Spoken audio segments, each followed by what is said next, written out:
I didn't remember anyone ever telling me that I was a phoenix. No, I corrected myself. Not a phoenix, the phoenix.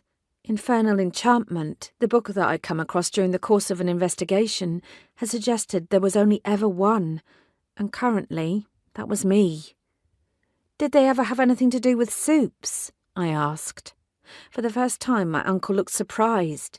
Vampires? He barked. Werewolves? Those sorts of people? I nodded. Your parents lived in Kent. We're talking English country garden stuff, he dismissed, not inner-city London shenanigans. I know, I persisted, but I'd be surprised if either of them ever met a supernatural creature. But I wasn't close to them, as you know. Mark, your father, was 14 years younger than me. We didn't grow up together. I left home when he was 2. He was a snotty-nosed child with a predilection for plastic trucks. I didn't spend a lot of time with him, even when he grew older. As for your mother... His mouth pursed as he thought. Well, I only met her 2 or 3 times. I seem to recall she enjoyed painting. She had brown hair. He pointed at me. Same shade as yours. Neither of those 2 things were helpful, but all my grandparents were dead, and my mother had been an only child. The only person in the world who could tell me about my parents was the uncle sitting in front of me.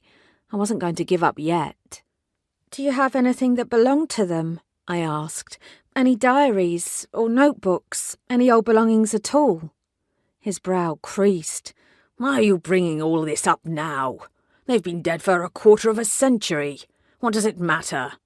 I didn't answer his question. Do you have anything of theirs? I repeated. He sighed and cast his eyes upward.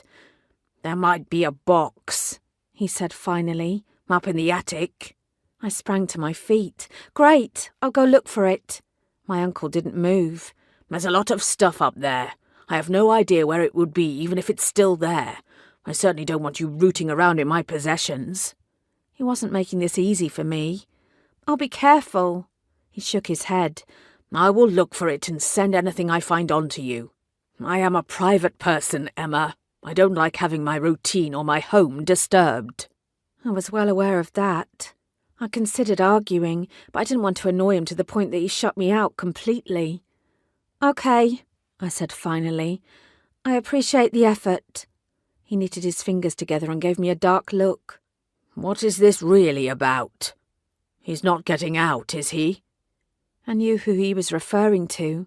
Samuel Beswick, the man who'd broken into my family home and murdered my parents, leaving me alone with their bodies. The crime had only been discovered when my wailing alerted the neighbours, although blessedly I remembered nothing of the event. Beswick had been arrested less than 24 hours after the double murder and had been in prison ever since. He'd never explained why he'd committed such a terrible deed, and he'd never admitted his guilt. But he was the reason I'd wanted to join the police in the first place. No, I said quietly. He's not getting out.